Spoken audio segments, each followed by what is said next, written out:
Hi Anil Nair here. Discount previous year క్వశ్చన్ని first మనం అర్థం చేసుకుందాం. రామ్ గనక ఒక్క ఫ్యాన్ కొంటే షాప్ అతనికి 8% డిస్కౌంట్ ఇస్తాడట. కానీ ఒక్క ఫ్యాన్ కొనకుండా రాము 3 ఫ్యాన్లు కొన్నాడు. మొదటి ఫ్యాన్ మీద 6% డిస్కౌంట్, రెండో ఫ్యాన్ మీద 10% డిస్కౌంట్, మూడో ఫ్యాన్ మీద 12% డిస్కౌంట్.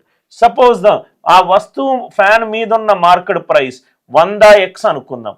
మొదటి ఫ్యాన్ ఎంత డిస్కౌంట్ వచ్చింది? 6%, అంటే 100 మీద 6 తక్కువ 94x. రెండోది 100 మీద 10 తక్కువ అంటే 90x. మూడోది 100 మీద 12 తక్కువ అంటే 88x. ఈ మొత్తము 3 ఫ్యాన్లు ఎంత కొన్నాడు? 6800కి కొన్నాడు. అంటే ఇది ఎంత అవుతుంది?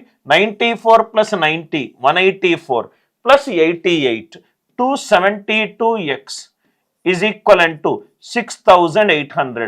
ఎక్స్ ఇక్కడ నేను డైరెక్ట్గా 25 అని చెప్తున్నాను. సార్ ఎలా సార్ ఇంత ఫాస్ట్గా చెప్పగలిగారు? 272 × 25ని 100/4గా రాసుకుంటే 4 1ల 4 6ల 4 8ల 68 × 100 ఎంత? 6800. అంటే ఎక్స్ 25. అంటే ఆ ఫ్యాన్ యొక్క మార్కెట్ ప్రైస్ ఎంత సార్? 100 × 25. ఈ క్వశ్చన్కి ఆన్సర్ ఎంత? 2500. అందరికీ ఈ లాజిక్ క్లియర్గా అర్థమైందా? 3 ఫ్యాన్లు కొన్నాడు. మొదటి ఫ్యాన్ మీద డిస్కౌంట్ 6%, రెండో ఫ్యాన్ మీద 10%, మూడో ఫ్యాన్ మీద 12%. 3 కలిపితే 6800.